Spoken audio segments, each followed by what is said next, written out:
championships to realize if he wants to regain his title, he needs to go. He ran those guys out a little bit of the outside of the first lane there, and that's why Sawinski couldn't go around. That won his race right there. Clayton Murphy, great job.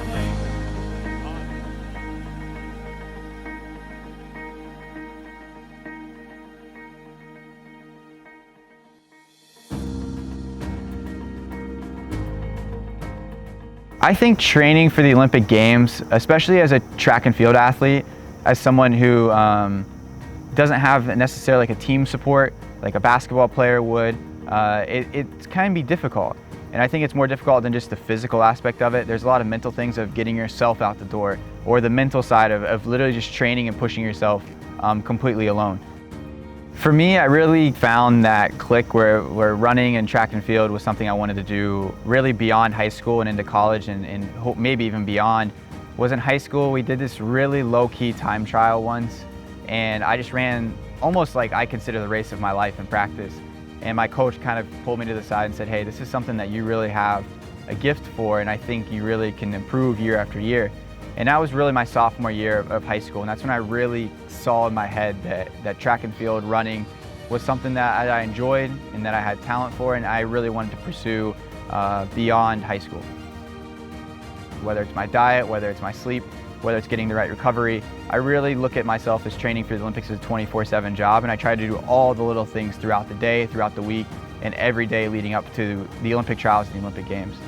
And there's a side of that that's so much beyond the actual physical attributes and the physical limitations you have, that you have to mentally be prepared every day to step out the door and do that. During the race, it really is just like any other race. I think a lot of people hide behind that saying, but it really is 8 guys running 800 meters just like you've done 100 other times. I think a lot of people try to hide and say that they just channel everything out, but I think you really do take it in, and you really do have to attempt to block it out, because it is such a special experience. You're running in front of thousands of people, millions of people are watching you all the time, your family's cheering for you at home, you have family there. And for me, there was a little bit of added pressure, but I was able to really block it out, really just focus on what I need to do and what I'm there for. After was a super special moment, because I remember I crossed the line, you get the Olympic flag handed down from the stands, you do the victory lap, you see everybody, I got to see my family, see my coach.